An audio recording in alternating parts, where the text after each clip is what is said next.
ठीक है। आप एक टेबल पे कैसे बिहेव करते हो, एक फ्रंट डेस्क पे कैसे बिहेव करना है, एक कैसे प्रिपेयर करना है चीजों को, एक कैसे रिप्रेजेंट करना है, किसी किसी को नहीं पता होता। और ऐसा नहीं है कि फ्रेशर को ही नहीं पता होता, इवन अगर 10 या 15 इयर्स का भी एक्सपीरियंस है तो उनको भी नहीं पता होता कि हाउ टू रिएक्ट। ठीक है, तो किसी भी इंटरव्यू का, किसी भी कंपनी का, this is the basic knowledge जो एटिकेट्स और वेल ग्रूमिंग होती है। अगर आपके अंदर ये है ना और नॉलेज है तो आप बहुत सक्सेस पे जा सकते हो, राइट। क्योंकि कई लोगों को क्या होता है, मुंह टेढ़ा करके बात करना, इधर उधर देखना, आई कांटेक्ट ना करना, प्रॉपर्ली सेट ना बैठना। आप एक लंच टेबल पे किसी के साथ बैठे हो, आपको पता है कॉर्पोरेट एटिकेट्स क्या होते हैं। किसी के साथ आप टेबल पे लंच कर रहे हो, सपोज अपने वीसी के साथ, अपने सीईओ के साथ लंच कर रहे हो, आपका खाना फिनिश हो गया है, सीईओ का फिनिश नहीं हुआ है, आपको उठना नहीं है टेबल से। That's a basic table manners. ठीक है, आप बैठे हो, लटक लटक के नहीं बैठना, you have to sit straight. ऐसी छोटी छोटी चीजें मल्टीनेशनल कंपनी पे बहुत ऑब्जर्व की जाती है। अभी आपको लग रहा होगा कि मैं ऐसी बोल रही हूँ, बट जैसे ही आपके 2 साल 4 साल निकलेंगे ना, तो वैसे वैसे चीजें जब आप कॉर्पोरेट में जाओगे आपको वो चीजें ऑब्जर्व करने को मिलेगी। तो that's a basic manners.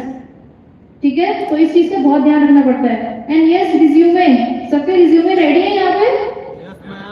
Please do check your resume, क्योंकि बहुत से रिज्यूमे में स्पेलिंग एरर्स होते हैं और वो देखते के साथ ही रिजेक्ट हो जाते हैं बच्चे, नॉलेज है तो भी। ठीक है, ओके। और बहुत से बच्चे अपने रिज्यूमे में एमएस ऑफिस लिखते हैं।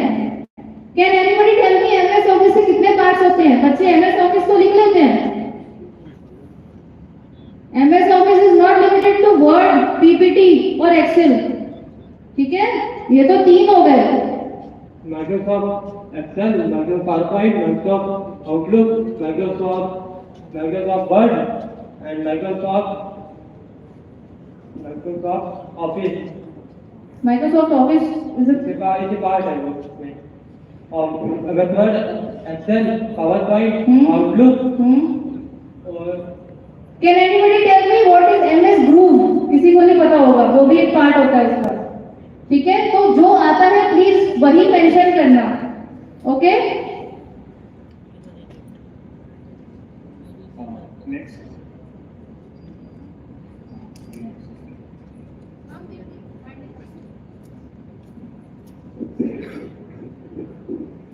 Thank you.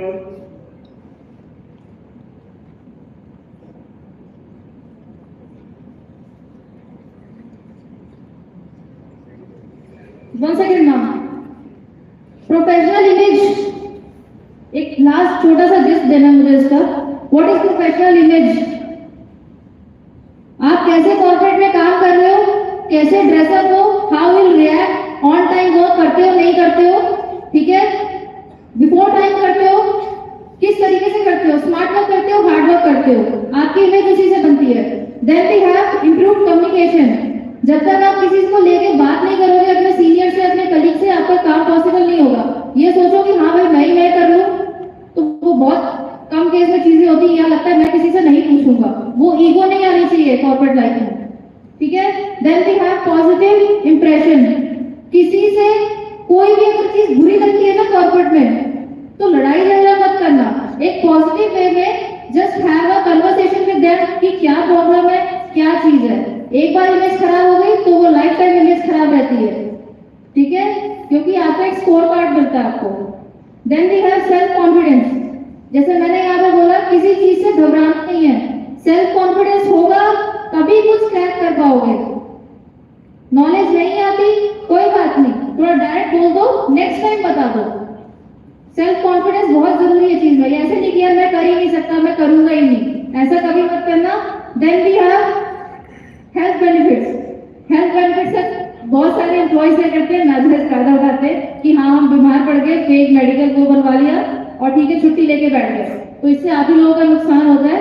तो इन चीजों का भी बहुत ध्यान रखना। पर्सनालिटी ग्रूमिंग और वर्क प्लेस मैनेजमेंट, ये दोनों ही चीज बहुत इंपॉर्टेंट है लाइफ में। ठीक है, और कभी गिव अप मत करना। Thank you so much.